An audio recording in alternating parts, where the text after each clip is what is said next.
Garion, I'm going to start with you because, well, you're the only one not named Nick. So, NBA building blocks. A look at tonight's 10-game slate, obviously talking DFS. Who is your building block at center? Yeah, I think the only way I wasn't going to play this guy at center tonight was if he suddenly appeared with point guard eligibility, and he has not. So going back to Pascal Siakam at $8,900, look, just nothing's changed, and I don't think I expect anything to change in this particular game. He's $8,900, which is the exact price point he was on yesterday's slate. We don't know the status of Scotty Barnes and Fred VanVleet as of yet, but I would have to think if they weren't healthy enough to play in yesterday's game, it's probably more unlikely than not that they're healthy enough to play in tonight's game. So if both of those guys are out once again, this is just too low a price point for someone who is the leading scorer, number one offensive option, and de facto point guard for his team. I mean, Siakam played 39.4 minutes last night against the Hornets, scored 24 points, grabbed 9 rebounds, had 12 assists, 17 potential assists. He's just doing everything for this team right now, and he should be well above the 9K mark considering what his role is. And Chicago, not that great a defensive team, suddenly, when you take away their 2 best perimeter defenders. I mean, the major concerns we had about a Nikola Vucevic, Zach LaVine, DeMar DeRozan threesome, I mean, those defensive concerns are kind of important when Lonzo Ball and Alex Caruso are no longer there filling in the gaps. So I just think it's a pretty good matchup for Pascal Siakam as well. Well, and Pascal Siakam projected for right around 40 points tonight. Thing is, I mean, you could save $1,200 and go to another guy who's projected for right around 40, and Yusuf Nurkic, Friar. So you want to, I don't know, pay down a little bit at center? Do you want to go for one of the studs? What's the approach?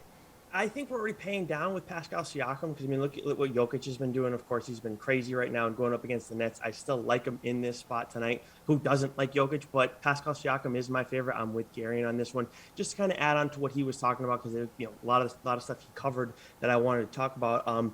When in terms of his output, he's got a minimum of 45 DK fantasy points in 9 of the 11 games this month, and then that's 5 times salary for what he's priced at tonight. He's gone over 60 DK fantasy points in 5 of those games. And looking at the Bulls, one of the worst teams against opposing centers in terms of fantasy production this season. They're not moving at the fastest rate, but they're still ranked 12th in pace, so it's a pace-up spot for the Raptors that are 26th in that category. And then the Bulls are, Garen was talking about their defensive rating and everything.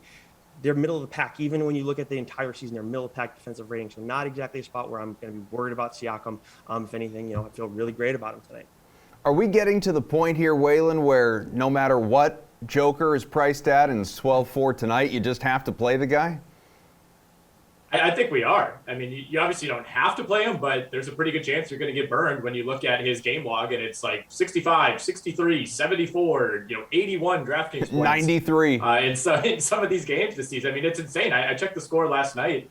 He was had a massive double-double at halftime against Detroit and had 19 rebounds, I think, going into the fourth quarter. I mean, it's getting crazy, some of the numbers that we're seeing from Jokic. And I think Garion called it perfectly on the show yesterday when he said, this team, when he's off the floor and even sometimes when he's on the floor, they're just not good enough to pull away from a team like Detroit. So from a fantasy perspective, it's perfect because he could put up 30, 20, and 7, and all of a sudden it's a 6-point game with 8 minutes left, and he's going to play the rest of the way. So, it's kind of set up perfectly for DFS players. So, of course, I have no problem using Nikola Jokic tonight. I do like Bam Adebayo as well at 7,700. I think he's looked pretty good in his 4 games back since returning from that thumb injury.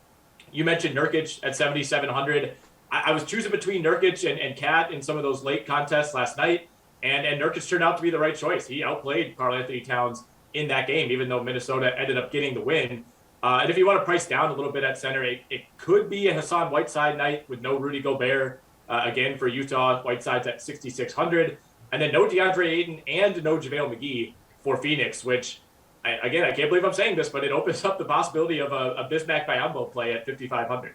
You, Nick W., let's stay with you here, and we go to the forwards. And there's some interesting, again, sort of like Nurkic or obviously Siakam to an extent, there are some pay-down options at forward. You could look at DeMar DeRozan. You could go to Kristaps Porzingis. But is this a situation where you want to pay up, assuming Giannis is out there and available tonight? Do you want the Greek Freak or somebody else? Yeah, I mean, Giannis is in that Jokic territory at this point, and I wouldn't worry too much about the injury designation. I think he's probable with that knee that has kind of been an issue on and off for the last few years. But, you guys mentioned Siakam. He's eligible at forward, of course, as well as center. 8,900, a really good deal for a guy who's going to play close to 40 minutes every single night. Obviously, last night, was incredible as far as what he was doing as a playmaker. So I'm fully on board there. Both Zach LaVine at 8,300 and DeRozan at 8,200 are appealing. I think I would lean DeRozan. He rested in their last game, so he should be coming back fresh after carrying a crazy heavy workload and a major burden offensively over their last few games without LaVine. So I think he's in a good spot tonight. And, I still never really want to trust RJ Barrett. 7,800 is kind of right on the cusp of where you start to really think twice about it, but he's in the middle of the best stretch of his career. In season-long fantasy, with what we deal with at Rotowire, his free throw percentage has been a major hindrance. He's at like 65%, but for DK purposes, that's not that big of a deal. And part of me kind of wants to ride with the hot hand, so I think I'll have RJ Barrett in a couple lineups tonight. Raptors fan Garion Thorne, I'll let you say OJ Anunoby. I'll let you say Scotty Barnes. You can't say Pascal Siakam again, even though he's forward eligible. Well, one of those people doesn't exist, and one of those people might be hurt, so I won't say either of those two guys. I think there's a couple interesting options in like that mid-tier area Nick was kind of talking about. I think like Wendell Carter Jr. up against the Clippers is in an interesting spot. I think I like him obviously more if Mo Bamba's not playing, but the Clippers needed a Herculean 35-point comeback in the second half against the Wizards to pull out that game. They're on the second night of a back-to-back. They could have some tired legs. So I think Carter's in a nice spot. But, you did mention Kristaps Porzingis, and I think he's in a very nice spot as well. You cross your fingers and hope he doesn't kick a ball into the stands tonight, and that kind of cuts his minutes short. But this is someone who you go back across his last 13 games, which has really been this magical run that the Mavericks have been on.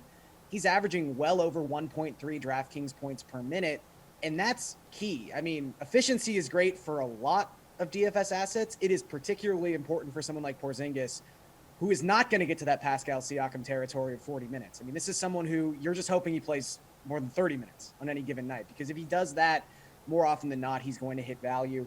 It's a really good matchup as well. I just think that Porzingis is in a nice spot. I might lean Wendell Carter just for the savings, but I think both are really, really, really viable. Gary, he might exist and just not play basketball. We don't know. It's possible. Were you thinking of OJ Mayo? I look, OJ, it's close. Friar, what do you got? I'm actually going to go with OJ Mayo, tonight. That was a deep pull. But anyways, Wendell Carter Jr. was on my radar, so I'm right with Garion on that one. But I kind of look at him more as an accent piece if we're trying to think about a forward to actually build around tonight. Miles Bridges is my guy. I know he's been off the last couple games in terms of fantasy production, but he's been still right around 20 actual points.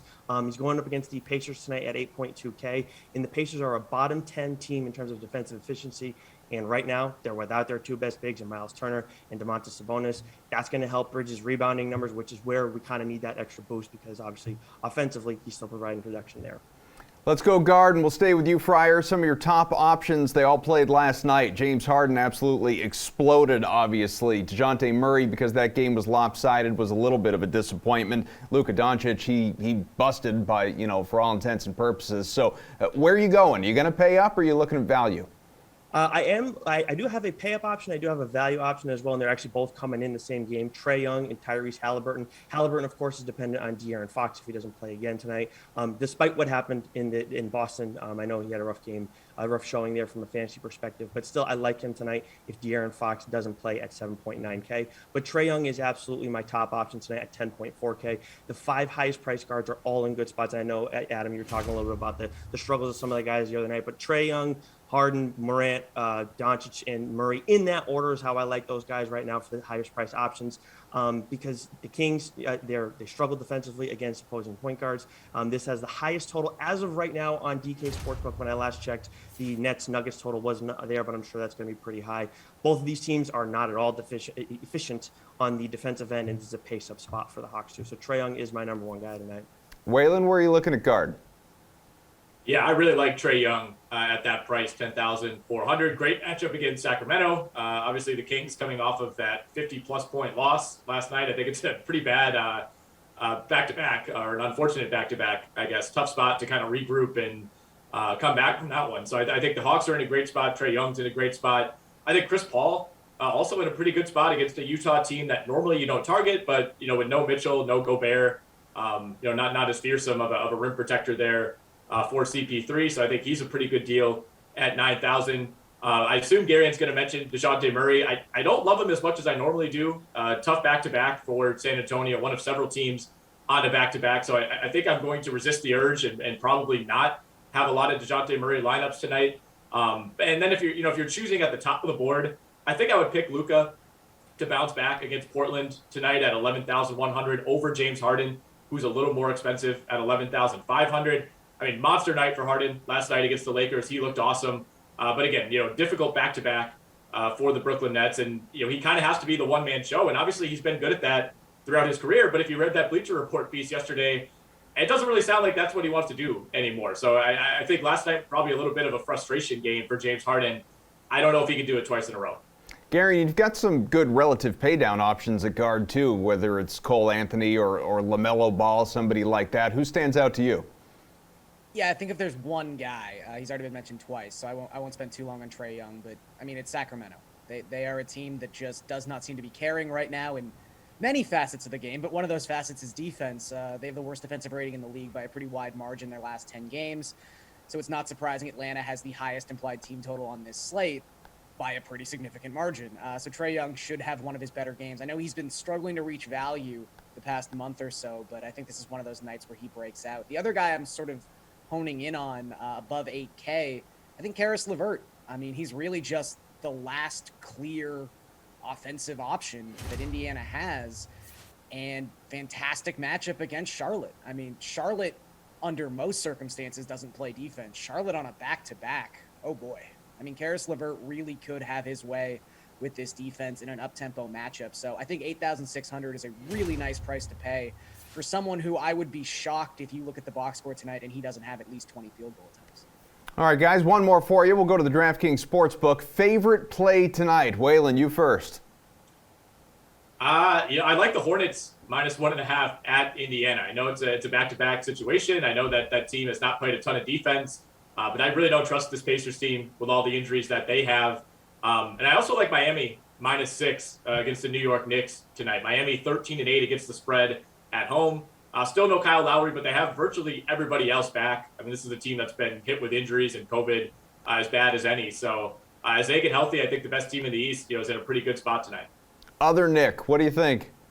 I like the Hornets Pacers going over tonight. Garion was talking a little bit about the lack of defense from the Hornets, of course, on the back-to-back makes it even more appealing. I know these are two teams that are right around 500 when it comes to the over-under, but when Charlotte is the favorite, I know they were small favorites tonight. Nick was talking about it, but 4 of those 5 times that's been the case when they're on the road, the over has hit. And then Indy tends to hit more often than not in home games on the over. And then without Sabonis in 2 of their recent 3 games without him, the over has hit. In both of those instances, they've gone to, I think it was 230. Either way, it was over the total for tonight. So the over on Hornets, Pacers, and Garion's kind of talking me into thinking about Karis LeVert points prop tonight too. Garion, you're up. Yeah, I'm just going to go with the Suns. They're slight road favorites on this slate. I just feel like the Jazz, they've been abysmal their last 10 games overall. They're 2-8. They actually have the 4th worst net rating in the Western Conference in that same span of time. They just have not been playing good basketball, and it's hard to expect them to play good basketball when they're missing their 2 best players. I mean, Mitchell gets all the headlines, obviously, but, we've got a 5-year sample now of what the Jazz are when Rudy Gobert is not on the court and just how important he is to that team. So Phoenix is also a little banged up. They're basically running like a 7.5-man rotation, which is why Bismack Biyombo is playing crazy amounts of minutes. But I just think this team that is actually 4-0 ATS their past 4 games as a road favorite. So they've got some experience covering in this spot. I think they make it 5-0 tonight.